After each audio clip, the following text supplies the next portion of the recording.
श्री स्वामी समर्थ समर्थ म्हणतात की आपण जर वर्षभर आपल्या शेतीकडे नाही गेलो तर शेतीमध्ये काँग्रेसचं गवत आणि बाभळीची झाडं भरपूर वाढणार आहेत असं समर्थ आपल्याला इथे सांगतात. समर्थ म्हणतात की आपल्या घरावरची टाकी जर आपण वर्षभर नाही धुतली तर त्या टाकीमध्ये शेवाळ साठणार आहे, जंतू साठणार आहे असं समर्थ आपल्याला इथे सांगतात.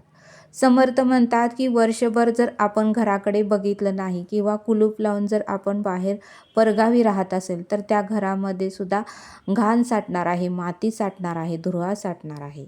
तसंच समर्थ म्हणतात की आता तिकडे जाऊ नका, आपल्या देहाकडे या.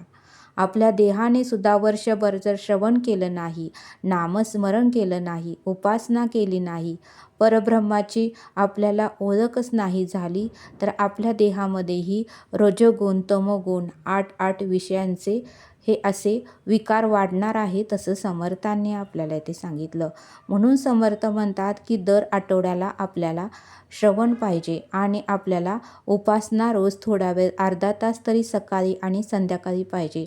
तर आपल्याला खऱ्या खोट्याची, चांगलं वाईटाची आणि पाप पुण्याची जाणीव होईल असं समर्थांनी आपल्याला इथे सांगितलं.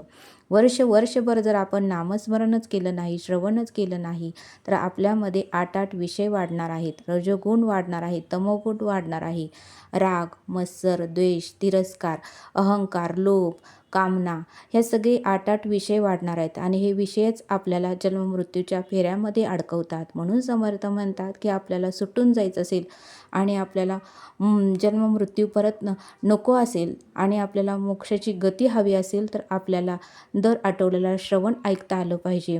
रोजची थोडा वेळ का होईना उपासना करता आली पाहिजे आणि आपल्या